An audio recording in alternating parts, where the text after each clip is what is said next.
कृष्णेनां वासुदेवोऽस्मि पाण्डवानां धनञ्जयः मुनीनामप्यहं व्यासः कवीनां उशना कविः।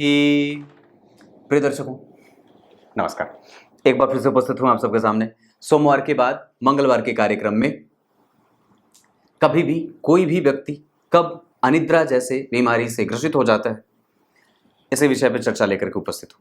कहीं नहीं जाना है, बिल्कुल बन के रहिएगा। शुरू करते हैं आज का कार्यक्रम। और कार्यक्रम के आरंभ में बोले गए गीता जी के श्लोक का अर्थ भी बताने वाला हूं।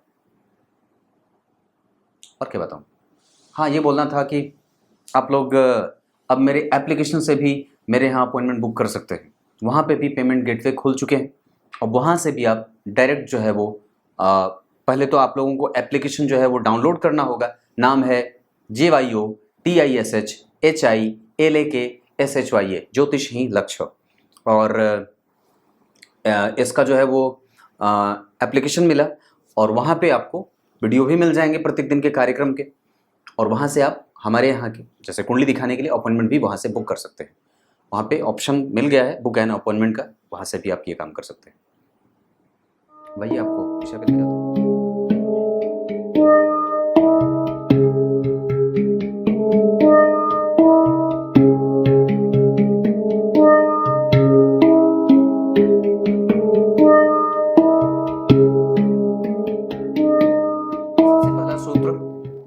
आपकी कुंडली में जब आपका मन शांत रहे, उसमें किसी भी तरीके का कोई भूचाल ना हो, तो आप निश्चित रूप से आराम से निद्रा ले सकते हैं। और कई बार आपके काम का दबाव, आपके अनियमित जीवन और कई बार आपके रहने और जीने का ढंग आपको अनिद्रा की चपेट में लेके जाता है। पर ये एक सामान्य जीवन शैली के ऊपर बात होती है। पर वस्तुतः इसे अगर ग्रहों के आधार पर देखा जाए तो जब कभी भी आपकी कुंडली में लग्न में नीच के चंद्रमा बैठ जाते हो, सप्तम में नीच के चंद्रमा बैठ जाते हो, एक एक ग्रह बताऊंगा। अगर लग्न में नीच के चंद्रमा मतलब आपकी कुंडली में यहाँ पे चंद्रमा नीच के बैठे हो, 8 नंबर की राशि हो, या यहाँ पे चंद्रमा नीच के बैठे हो, तो ये पहला प्रमुख कारण बन जाता है कि आप अनिद्रा जैसे बीमारी से ग्रसित हो सकते हैं। और इसमें दूसरे नंबर पे ये बात आती है कि उसमें आपको सबसे पहले ये देख लेना होगा कि आपकी कुंडली के चंद्रमा के पास बल कितना है। मतलब वो शुक्ल पक्ष के अष्टमी तिथि से लेकर के और कृष्ण पक्ष के नौमी तिथि के बीच में है, तब ये समस्या थोड़ी कम होगी। लेकिन अगर ये शुक्ल पक्ष के अष्टमी तिथि से पहले के हों और कृष्ण पक्ष के नौमी तिथि के बाद के हों, यानी कि कृष्ण पक्ष के नौमी तिथि से लेकर के शुक्ल पक्ष के सप्तमी तिथि तक के चंद्रमा पापक होते हैं और शुक्ल पक्ष के अष्टमी तिथि से लेकर के कृष्ण पक्ष के नौमी तिथि तक के चंद्रमा शुभग होते हैं। तो ये अगर चंद्रमा आपकी कुंडली में शुभग्रह हो रहे हैं और फिर भी अगर वो नीच के हो रहे हैं तो थोड़ी बहुत समस्या के साथ आपको अनिद्रा जैसी बीमारियां घेर सकती हैं। ये पहला सूत्र है।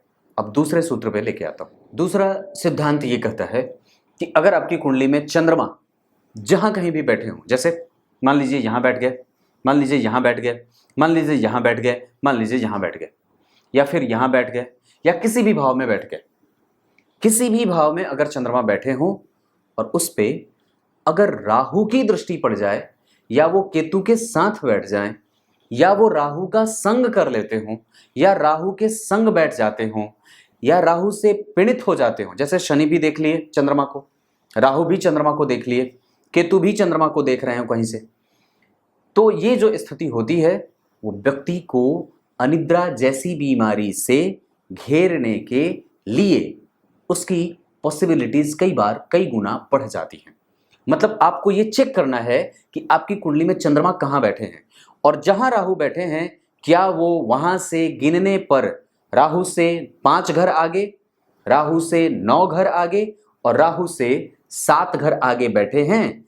अगर मान लीजिए राहु यहां बैठे हैं तो चंद्रमा 1 2 3 4 5 यहां बैठे होंगे तो राहु से दृष्ट होंगे।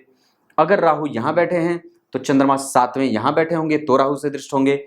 अगर राहु यहां बैठे हैं तो चंद्रमा यहां बैठे होंगे तो राहु से दृष्ट होंगे।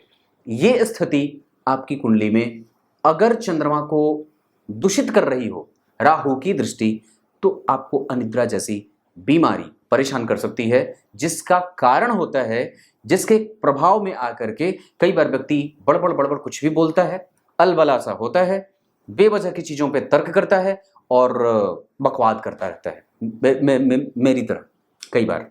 क्योंकि आपको बताऊं कि मैं खुद जो है वो अनिद्रा जैसी बीमारी से पीड़ित हूं। ये सच्ची बात है, मुझे नींद नहीं आती है।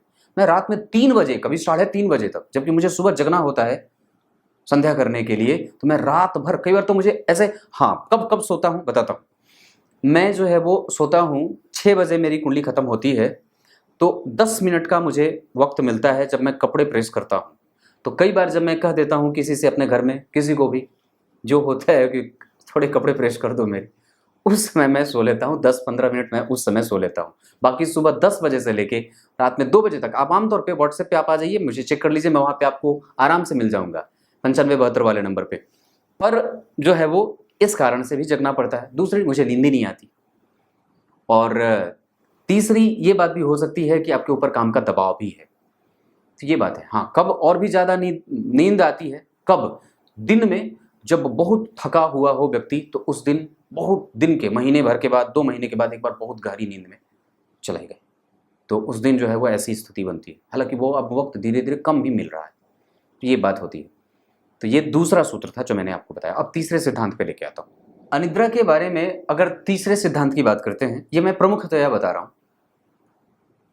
तो अगर जन्म कुंडली में शनि लग्न में बैठे हों, ध्यान से समझिएगा, अगर मान लीजिए जन्म कुंडली में शनि 1 नंबर की राशि में बैठे हों, तो जब यहां 1 नंबर लिखे तो 1 2 3 4 5 6 7, यहां 7 नंबर लिखे। या फिर मान लीजिए यहां 1 नंबर लिखा है, शनि यहीं बैठे हों, तो जब 1 नंबर यहां लिखेगा तो 7 नंबर यहां लिखेगा। लेकिन ये बात क्रमशः लग्न में पहले होनी चाहिए।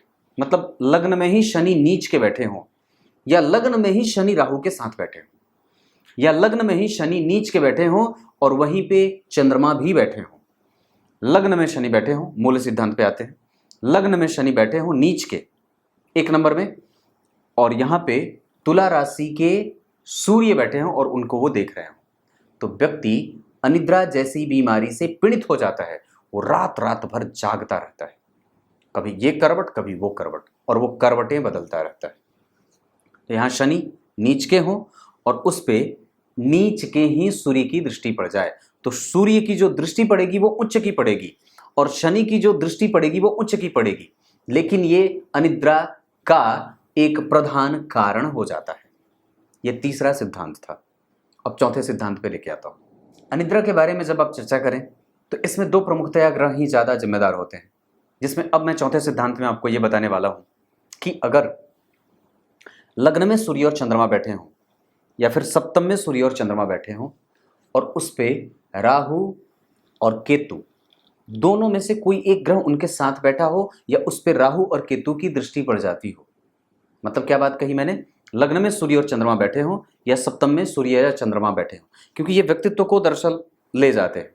वस्तुतः निद्रा का भाव ये होता है, तो इस पर भी चर्चा करूंगा। तो वस्तुतः लग्न में सूर्य और चंद्रमा, और यहाँ पे सूर्य और चंद्रमा अगर बैठे हों और उस पे राहु और केतु की दृष्टि पड़ जाती हो, तो कई दफा व्यक्ति जो है वो अनिद्रा की समस्या से ग्रसित हो जाता है और उसको अनिद्रा जैसी भयंकर बीमारी लग जाती है। ये चौथा सिद्धांत था। अब पांचवें की बात करते हैं। अब पांचवें और अंतिम सिद्धांत पे लेके आता हूं।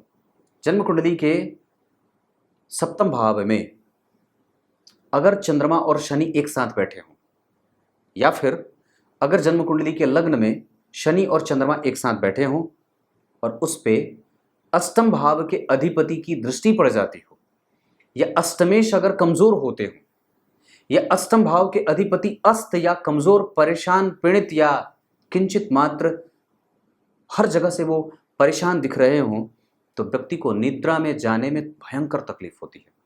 मतलब वहां अब वो परेशान हो जाता है और कई बार वो पागलपन के सामने तक ले जाकर के खड़ा हो जाता है, अपने आप को कर बैठता है या हो जाता है। यानी कि जन्म कुंडली में चौथा भाव, जन्म कुंडली का 8वां भाव और जन्म कुंडली का 12वां भाव, अब इन 3 भावों को देखते हैं। मेंटल स्टेब्लिशमेंट का भाव ये है, यहाँ से आपका मन बिल्कुल शांत होता है, यहाँ आप समाधि की तरफ बढ़ते हैं और यहाँ आपको मिल जाता है मोक्ष।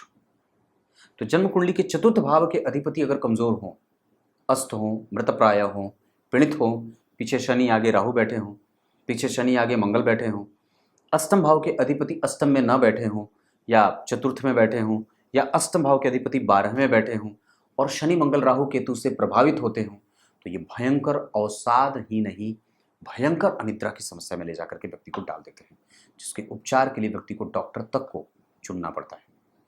अब आइए आपको गीता जी के श्लोक का अर्थ बता देता हूँ। गीता जी के 10वें अध्याय के 37वें श्लोक में भगवान ने बात कही है। क्या कही है? यदुवंशियों में वासुदेव मैं हूँ, पांडवों में धनंजय मैं हूँ, और ऋषियों में मुनियों में वेदव्यास मैं हूँ, और अंतिम में क्या कही है? कवियों में शुक्राचार्य मैं हूँ। मतलब जो सबसे अच्छा है ना, वही भगवान है। आपको जो चीज़ सबसे अच्छी लगी है, बस यूं समझ लो कि भगवान ही है वो। अब उसके अंदर वो भगवान के गुण कितने विद्यमान उसने करके रखे हैं। चेहरे सुंदर होने से कई बार हमारे व्यवहार और हमारा व्यक्तित्व सुंदर नहीं हो जाता। हमने उस सुंदरता में अपने अंदर भगवान को कितना समाया है, कितना बिठा करके रखा हुआ है, ये समझने की बात है। कुछ इसी तरीके से आज के कार्यक्रम का समापन करते हैं। तब तक के लिए इजाजत दीजिए। कल एक बार फिर से उपस्थित होंगे आप सबके सामने। तब तक के लिए बहुत बहुत नमस्कार।